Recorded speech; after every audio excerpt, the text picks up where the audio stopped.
Alright, so in this video we're going to look at my top 6 gaming headsets for PC, Xbox One and PS4 in 2020, and we're starting right now. Now these are some of the questions I'm going to answer in this video. Also, you find all links to each headset mentioned down in the description box below with most recent pricing, etc. And with that said, with no real specific order, here are my top 6 favorite gaming headsets, starting with the brand new Logitech Pro X coming in at $129, and this is a lot of headset for the money. This is one of the more comfortable and better built gaming headsets I've tested so far, and they do look quite similar to the HyperX Cloud II, but they feel slightly more high-end. They have a detachable boom microphone and Blue voice technology that you can get a hold of in the app, letting you access tons of customization options and settings for the mic inside the Logitech Pro X software. Unfortunately, like most gaming headphones, they are quite bulky and they don't fare well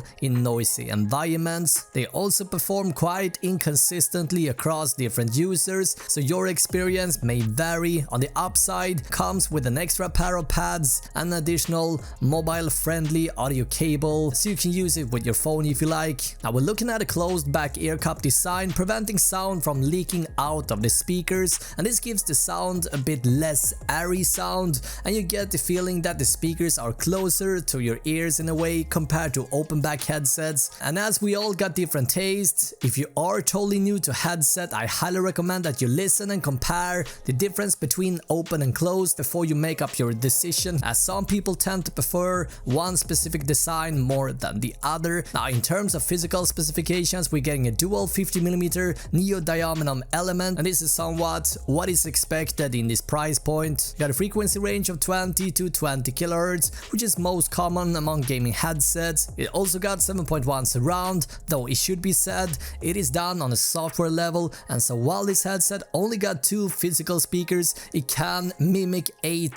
surround channels, and this is something that I've started to see on many gaming headsets, and some people love it and others don't. I'm not the biggest fan of it, but it's available and you can activate it inside the Logitech software, which is a very powerful and very intuitive software that lets you customize a wide range of features. In terms of sound, the bass is extended and powerful, and the mid-range is well balanced and have good treble performance too. Unfortunately, the bass is slightly boomy, which also clutters vocals and lead instruments, and also while the treble is even, it may lack a bit of details and brightness. And here's what the microphone sounds like. Now, in order to take advantage of the extra features that the Pro X headset offers, you first need to download the G-Hub software, and once you're inside, you can just click on the Pro X headset. Then you want to locate the microphone settings, and here you can actually activate the blue voice, so to speak. And once you activate this is where the good stuff happens. So if we activate this, you can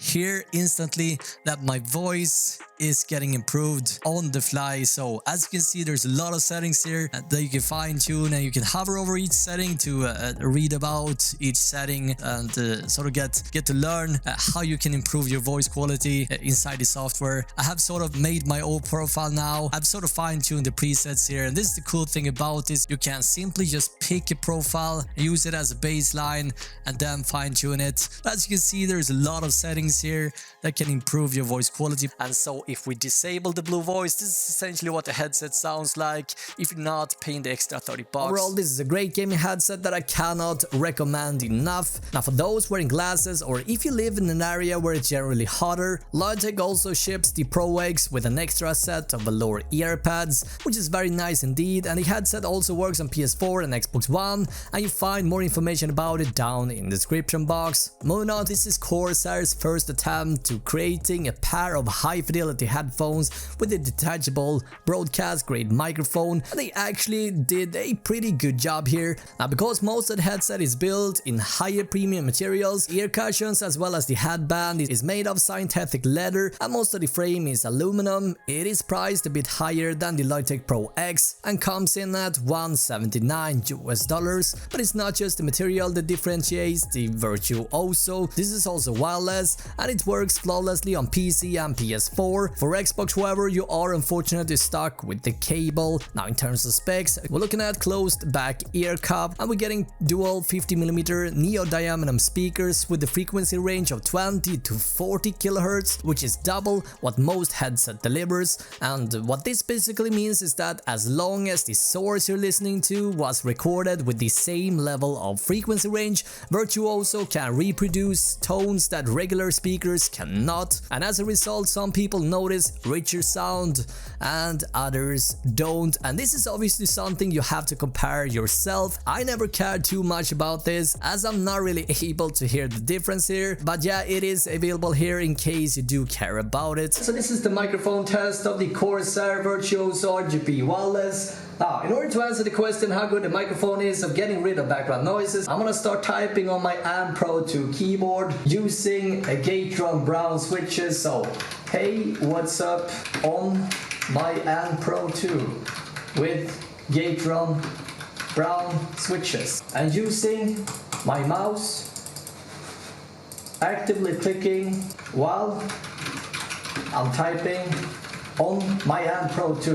There is no way that you can get a hold of the battery, but it lasts around 22 hours and it recharges in a few hours. Now this headset does require a disclaimer. It's got a very natural sound, there's not a lot of bass here, and there is not a whole lot of treble either, which will throw some people off, and so you want to have that in mind so that you don't get disappointed. With all that being said, the IQ software offers a solid equalizer that lets you customize them to your liking. Yeah, the presets are a joke, but you can fine-tune and come up with your own presets, which is very good of course. For more information about this particular headset, you find the details down in the description box. Overall, this is a great headset I cannot recommend to anyone that doesn't wear glasses, and for more information you find all the details down in the description box. Next up, we got the Arctis lineup from SteelSeries. So after been testing both Arctis 5, the Arctis 7 and the Arctis Pro, I'm confident to recommend any of these headsets. Obviously you want to get the most expensive one that you can afford, but I definitely think that even the Arctis 5 outperforms all competition in its price range. As for the Arctis 7, which I'm a huge fan of, is also wireless and offers excellent balance between price and performance. As with wireless technology, it works fantastic on PC and PS4, but unfortunately not on Xbox One. Now speaking of pricing, Arctis 5 comes in around $76 and the Arctis 7 at $120. Now despite the few shortcomings with the Arctis family, I would actually go as far as calling this one of the best headsets ever made in terms of value. But yeah, let's look at the specifications. So again, we got 7.1 virtual surround, or as I like to call it, fake surround. I may be harsh, but yeah, I like to keep it simple. If it ain't 8 physical speakers, it's not surround either. Anyway, it's got something called DTS:X, which is the software that recreates the 7.1 feeling, and it is there available, and you can decide whether you want to have this activated or not, which is great of course. And all settings are done through the SteelSeries engine, which is in my opinion one of the better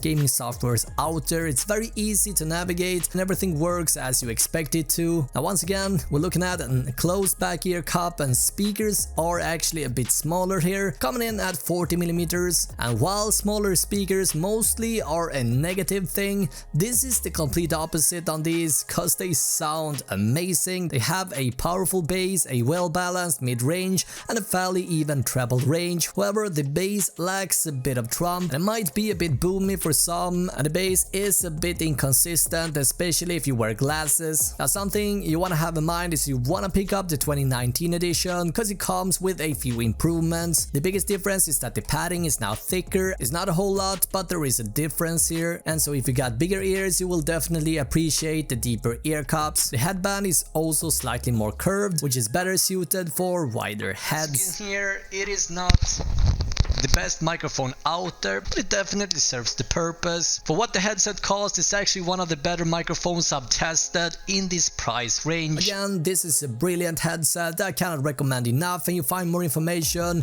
down in the description box. Now moving on, you find the HyperX Cloud II from Kingston, priced at $99, so very affordable choice if your budget is limited. The boom microphone is excellent with remarkably powerful noise handling, and they do actually sound quite decent too. II, and this is what the microphone sounds like. Alright, so this is microphone test of the HyperX Cloud II headset, and as you can hear guys, it kind of sounds like my nose is stuffed up. Once more, we're looking at a closed back overhead headphone. If you're looking for something with a little bit more bass, you're gonna love these because these have a very punchy bass, an excellent and well-balanced mid-range, and a subpar treble performance which lacks a bit of details and could also be too sharp with some sounds. And also something to have in mind, I do not recommend the HyperX 2 Cloud if you wear glasses, as the headband is quite stiff. In that case, I much rather recommend you look at the Logitech Pro X that I was cackling about earlier in this video. Now, although they have great imaging, they do not have a large and speaker-like soundstage, but yeah, it doesn't really matter. For what they cost, they do over-deliver and outperforms pretty much everything at this price point, and for more information you'll find a link down below.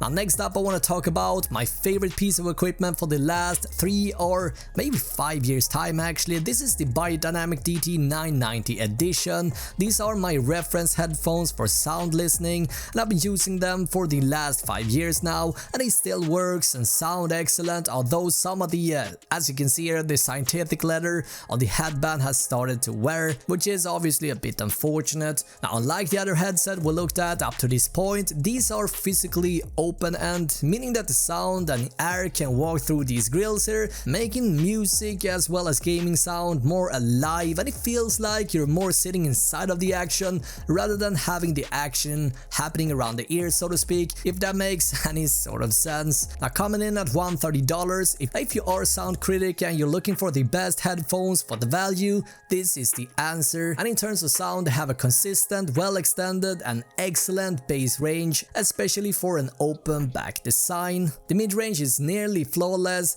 and the treble is very well balanced as well. Now, the treble can, however, be a bit sharp. This was, however, something that I got used to pretty quickly, and something that I've come to expect from testing headphones these days, as most gaming headsets lack the level of crispness and detail as the DT990 is so famous of. I love this, and I cannot recommend it enough to anybody that wanna upgrade the setup to something that sounds fantastic for both gaming and especially music listening. Again, you find the link down below. Lastly, throwing this in as a bonus, and I've already talked about SteelSeries and the Arctis, but this is one of my all-time favorite gaming headset, and it's called the ACTIS Pro. And what makes it stand out from the ACTIS 7 is that it's got removable batteries this time and better sound. Yeah, the result is that it's obviously pricier. However, Amazon had them available as renewed, meaning that they falls under the refurbished, pre-owned and open box products category, but it has been inspected and tested by qualified suppliers to work and look like new, and it also comes with Amazon's renewed guarantee. The obvious upside to this is that it's a lot cheaper. Now, normally this comes in at over $300, but Amazon offers these for $229 US, and I cannot recommend them enough. And for more information, have a look down in the description box below.